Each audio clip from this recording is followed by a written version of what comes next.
ya, dan samping saya ditemani namanya Mbak Hani, ya.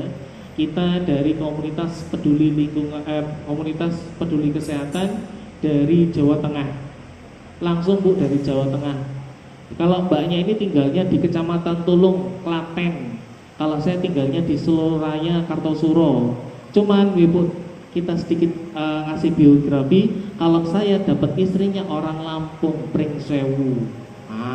Jadi tahunya saya dapat Lampung itu karena istri saya orang Lampung. Nah, jadi gitu Bu, sedikit informasi tentang saya. Alhamdulillah anak saya juga sudah 2. Kalau mbaknya yang sebelah saya ini masih gadis ting-ting.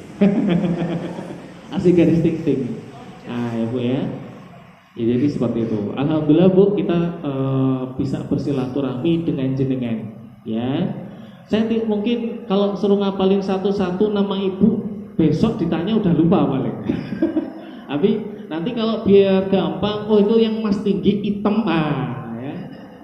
Panggil saja nama saya Devri, ya. Boleh dipanggil mas, boleh dipanggil abang, boleh dipanggil pak. Yang penting jangan dipanggil om atau om, jangan ya. Om bahaya.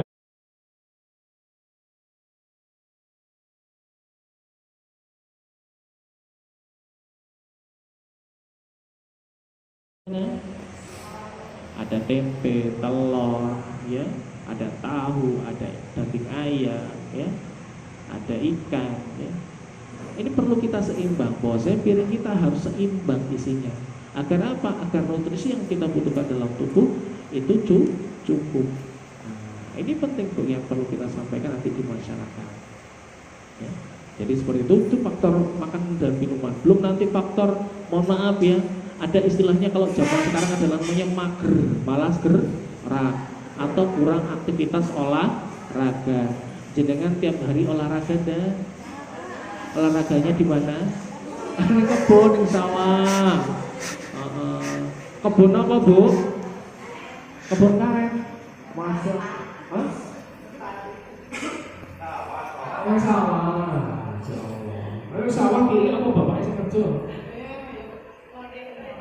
Oh kerja. Ternyata ibu bekerja sambil cari dia sambil olahraga. Ini mohon maaf Bu, anak zaman sekarang atau mayoritas masyarakat zaman sekarang, mohon maaf itu sangat tidak suka dengan aktivitas fisik atau kurang namanya olahraga. Sedangkan tuh mohon maaf makan yang kita masukkan ya porsinya nanti pagi makan, jam 7 sarapan, nanti jam 9 ngemil, nanti jam 12 makan habis sholat zuhur, nanti jam 3 ngemil, terus jam 7 makan, dimasukkan terus dalam mulut, numpuk. Nutrisi dan mineral yang kita masukkan, lemak dan segala macamnya kita masukkan, tidak kita olah dengan namanya olahraga. Makanya salah satu yang timbul apa? Perut buncit, timbul lemak, berat badan naik. Ini sudah menjadi masalah kesehatan. Oh, ojo guyu Bu. Ya, perut buncit ini masalah loh, serius. Orang yang perutnya buncit ini punya masalah kesehatan. Ya, ini saya ingatkan yang punya perut buncit, ayo diingetin. Ya, ini punya masalah kesehatan. Ya, kurang olahraga. Manusia itu minimal 1 hari ya Bu ya. 1 hari itu minimal untuk olahraga itu 45 menit. Minimal. Standar minimal ya loh ya. 45 menit. Olahraga yang paling gampang dan paling murah itu jalan kaki. Tapi jalan kakinya mohon maaf Bu ya. Jalan kakinya beda ya. Minimal ini 5.000 langkah. Minimal 5.000 langkah. Jenengan sudah berapa ribu langkah setiap hari? Nah, kalau Pak jalan males, aku senangnya sepedaan ya nggak apa-apa. Pak, saya senangnya lari ya nggak apa-apa. Ya, banyak sekali olahraga yang jenengan bisa fungsikan. Ada senam juga bagus. Nah, jadi seperti itu perlu Bu Ibu lakukan untuk atau masyarakat atau yang muda ya itu melakukan namanya olahraga.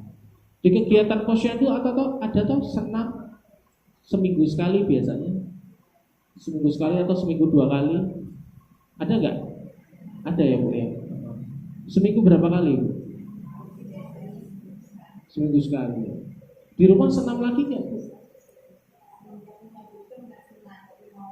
Mau. Cucunya lari-lari enggak Bu? Oh masih gendong. Di sini yang suka senaman. Ini kader loh. Katanya kader. Kader ini biasanya ikut kegiatan senaman jarang. Ini sebenarnya gini, program dari Posyandu dengan adanya senam seminggu sekali atau seminggu 2 kali. Ini kan jenengan rata-rata yang ikut senam. Ini kan usia-usia jelita gitu. Harapannya gini, harapan dari program Posyandu senam ini adalah apa?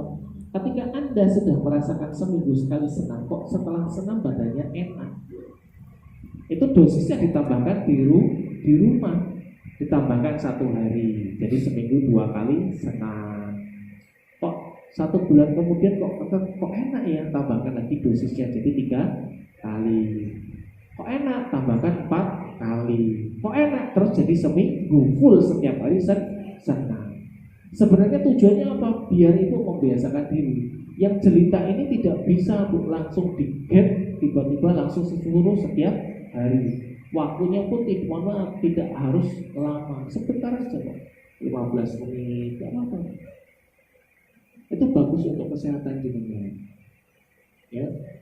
Dari pertama dari makan dan minuman, terus kurangnya olahraga, okay? Kemudian apalagi Bu? Kurangnya istirahat, okay? Tidur ini adalah faktor yang penting untuk tubuh manusia Pak. Ya.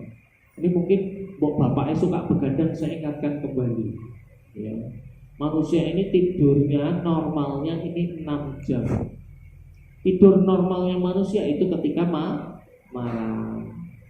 Tidur yang baik itu start dari jam 9 sampai jam 11. Lewat dari jam 11 akan timbul masalah kesehatan nantinya. Ya.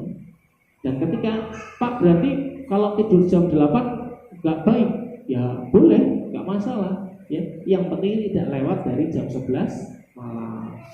Jam 8 orang yang biasanya tidur nanti bangunnya lebih cepat di antara jam 3 atau jam 4 pagi.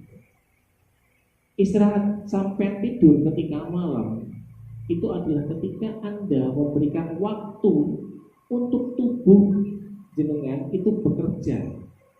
Jadi tubuh kita itu bekerja 24 jam non-stop tanpa ada henti. Dan ketika malam itu fungsinya berpindah. Berpindah apa? Fungsi-fungsi dalam organ dalam tubuh kita itu mulai mengeluarkan sel-sel yang mati, ya, kemudian yang rusak itu diganti. Tapi kalau misalkan ada yang begadang, ya, apa yang terjadi? Tubuh kita itu tidak punya waktu untuk mengganti sel yang rusak dan yang mati.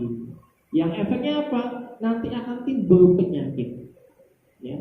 Makanya orang yang suka begadang itu dekat sekali dengan namanya hipertensi, stroke, diabetes, penyakit jantung koroner. Kenapa?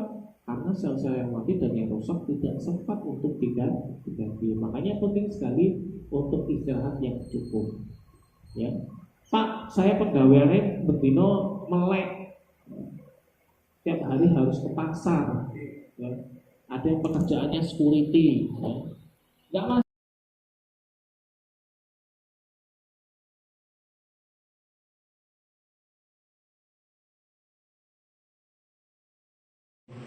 Jadi kita mengundang jenengan dari pihak dusun, pihak RT atau kader, itu harapannya apa Bu? Nanti penyambung lidah tahap pertama. Jadi ibunya nanti kita minta tolong bahwasanya masyarakatnya yang maupun yang perempuan dan laki-laki nanti diundang di setiap dusun atau di tempat yang nanti kita tentukan. Kemudian nanti kita sharing masalah kesehatan. Ya mohon maaf Bu, sehat ini kalau dipikir penting apa enggak Bu? Penting banget ya. Mahal apa murah? Kata siapa? Sehat itu murah. Yang mahal itu sakitnya. Lah emang sehat bayar? Orang apa? Lah berobat bayar orang? Hah? Ke BPJS. Tapi BPJS-nya ngangsur per bulan. Enggak. Gratis. Oh, gratis. Alhamdulillah dapat yang gratis ya. Sehat ini murah Bu, ya, sehat itu murah. Makanya ya Bu ya, kalau masalah seminar atau sosialisasi kesehatan itu datangnya sedikit karena murah. Coba kalau seminarnya masalah monatri, masalah keuangan, ya datang banyak. Karena apa? Ujung-ujungnya dulu. Ayo, coba kalau ada kumpulan masalah kesehatan, entah itu dari puskesmas atau apa, banyak yang datang. Enggak. Karena apa? Sehat itu murah. Akhirnya apa? Disepelekan.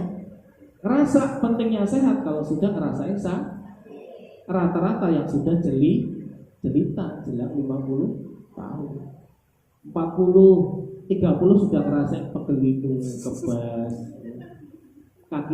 kakinya ditekuk 5 menit sudah ganti posisi, semutan. Iya Pak, iya. Semutan biasa Pak, peredaran darah nggak lancar. Kalau peredaran darah nggak lancar berarti ada masalah. Ya harusnya kalau posisi kita dalam ditekuk misalkan silo, bahasa Jawanya silo, atau kakinya ditekuk kayak sholat, mau setengah jam nggak masalah kalau peredaran darah lancar. Kok bisa peredaran darah ini nggak lancar? Karena apa? Itu tanda kalau masalah kesehatan. Tapi kita abaikan, pegel hidung kita abaikan, sering lupa kita abaikan. Ini masalah-masalah kesehatan. Jadi yang akan kita bahas nantinya adalah tentang penyakit degeneratif atau penyakit tidak menular. Mungkin ibunya yang kader ini sering ngomong ke warganya tentang PTM, ya, penyakit tidak menular. Ya, yuk datang ke pos pindu, yuk datang ke pos yandu, sing teko sing wis mbah-mbah. Ya, sing teko sing wis mbah-mbah, sing enom enggak mau datang. Nah ini Bu ya. Kita akan bahas itu nanti tentang penyakit degeneratif, di mana penyakit degeneratif ini timbul karena penurunan fungsi organ dalam tubuh karena faktor usia. Tidak hanya faktor usia Bu ya, faktor-faktor lainnya itu sangat penting. Ada faktor lingkungan, ada faktor pelayanan kesehatan, ada faktor keturunan. Tapi yang paling besar dari penyakit degeneratif atau penyakit tidak menular itu karena faktor perilaku yang tidak sehat. Ya. Emang penyakit degeneratif ini apa aja sih Pak penyakitnya? Ada yang tahu enggak? Enek sing di asam urat orang? Enek sing di asam urat sih? Ada yang punya asam urat enggak di sini? Ada enggak? Enggak apa-apa. Orang namanya mau sehat itu harus jujur. Ada enggak? Mana? Enggak apa-apa Bu. Ya. Ada asam urat, asam lambung, emah, diabetes, penyakit jantung koroner, dan masih banyak lagi. Itu termasuk penyakit degeneratif atau penyakit tidak menular. Ya. Karena penurunan fungsi organnya. Kita tahu sendiri 5 organ penting dalam tubuh seperti ginjal, hati, jantung, paru-paru, ya, pankreas. Itu adalah filter dalam tubuh. Kalau 5 organ ini filternya masalah, ya otomatis akan terjadi gangguan. Gangguan yang pertama paling di mana Bu gangguannya? Ada di dalam peredaran darah. Kenapa kok peredaran darah? Karena nutrisi mineral itu melewat relnya, lewat peredaran darah. Peredaran darah lewat mana? Lewat pembuluh darah. Pembuluh darah yang jenengan nggak bisa dilihat pakai mata. Ya. Karena perilaku kita yang tidak sehat, jadi peredaran darah kita akan terhambat. Ya. Ini penyakit-penyakitnya yang tadi saya sebutkan. Ya, faktornya perilaku kita terhadap tubuh kita sendiri. Contohnya apa perilaku Pak? Gak usah muluk-muluk tentang yang lain-lain. Kita hidup itu pasti makan dan minum. Makanannya sudah sehat atau belum? Coba saya mau tanya sama ibunya. Makanannya yang jenengan makan setiap hari sudah benar-benar sehat atau belum? Minumannya sudah benar-benar sehat atau belum? Jenengan yang ngomong. Iya. Banyak sekali makanan-makanan yang berpotensi menyebabkan masalah kesehatan, dan banyak sekali minuman yang punya potensi tinggi untuk menyebabkan masalah kesehatan. Tetangga mertua saya di Pringsewu usia 18 tahun, mohon maaf Bu, itu sudah cuci darah. 2 minggu sekali. Tahu penyebabnya apa? Gara-gara dari SMP sampai SMA suka mengkonsumsi minuman yang seribuan gitu. Macam-macam, silahkan sebutkan mereknya ya. Itu sehari itu paling nggak 5 gelas, bayangin itu. Nanti pulang sekolah minum, nanti siang malam, karena zaman sekarang ada namanya HP, ada game Mobile Legends lah, yang macam-macam gamenya. Nanti minum lagi, yang sampai malam, ya begadang, nanti sekolah, tiap hari gitu. Sekarang efeknya apa? Ginjalnya rusak, akhirnya baru cuci darah. Sekarang usianya sudah 20 tahun, jadi sudah 2 tahun cuci darah. Ya. Luar biasa. Itu minuman tuh. Kita tahu sendiri makanan, ya apalagi sekarang musim puasa. Wah, ya. Wes, makan bebas losdol, balas dendamnya orang puasa, ya. Gorengannya biasanya habis cuma 5, 3 kali lipat jadi 15. Ya. Minumnya minuman yang manis-manis. Pak, emang nggak boleh yang nggak manis? Boleh. Masalahnya apa? Mohon maaf Bu, batasannya manusia itu ketika mengkonsumsi gula, ya. Gula yang disebut ini gula buatan loh ya, bukan gula alami. Kalau laki-laki itu 9 sendok makan. Kalau perempuan itu 6 sendok makan. Anak-anak ya usia 12 tahun ke atas itu 6 sendok makan. Dan kita kan konsumsi gula itu berapa sendok makan sehari? Belum masaknya, belum ngopinya, belum ngetehnya, belum jajan macam-macam ya. Ini masalah-masalah kesehatan yang tidak bisa kita pungkiri dari faktor makanan dan minuman zaman sekarang. Apalagi sekarang, mohon maaf Bu, ibu masak nasi pakai apa Bu mesinnya? Magicom, penanak nasi, dimasak dari pagi sampai sampai besok esek untuk esek api digawe sego goreng. Ya, jelas tuh. Nasi yang sampean masak dari pagi sampai malam, ya, dimasak di magicom. Ini penanak nasi loh, bukan penghangat nasi ya. Penanak nasi dinanakkan dari pagi sampai malam. Ketika lebih dari 4 jam, nutrisi yang ada dalam nasi itu sudah hilang 60%. Jadi yang jenengan makan nasi ketika malam atau sore hari, itu jenengan sama aja makan sampah. Karena apa? Nutrisi dan mineralnya sudah menguap 60%. Oke, jelas itu dari nasinya. Apalagi ibu suka zaman sekarang ini senang banget makan nasi panas-panas. Oh ya, panas-panas. Terus habis makan kenyang, terus apa Bu? Ngantuk tidur. Gak apa-apa Bu, habis makan tidur dilanjutkan aja. Atau nanti yang paling enggak kena diabetes. Ya. Nah ini Bu yang penting. Makanan dari hal yang sepele, dari nasi, belum ke yang lainnya. Jenengan nanti goreng tempe, goreng telur, ya, goreng ikan asin, terus goreng apa lagi? Wis macam-macam, minyaknya satu tempat. Ya. Minyak yang Anda gunakan itu sebaiknya tidak digunakan lebih dari 3 kali. Lebih dari 3 kali akan berubah menjadi masalah kesehatan. Nah, makanya kalau nuangnya minyak ya secukupnya aja. Goreng dong sak soal minyak uang. Goreng meneng. Ya. Itu akan jadi masalah ketika Anda mengkonsumsi. Ya. Ini masalah makan dan minuman. Contoh goreng-gorengan itu luar biasa Bu ya. Terus Bapak nggak makan gorengan, saya makan, cuman saya batasi. Semua yang ada di dunia ini boleh dimakan Bu. Ya, itu ciptaannya Allah. Cuman perlu kita ingat, perlu kita batasi sesuatu yang perlu dia tidak baik. Nah ini penting Bu kita sampaikan. Nah ini masyarakat, mohon maaf Bu, ini hal-hal yang seperti ini kan perlu kita ingatkan, ya. Tentang makanan dan minuman. Piringnya jenengan ini gak cuman, mohon maaf ya, gak cuman nasi hangat, sambel, tempe goreng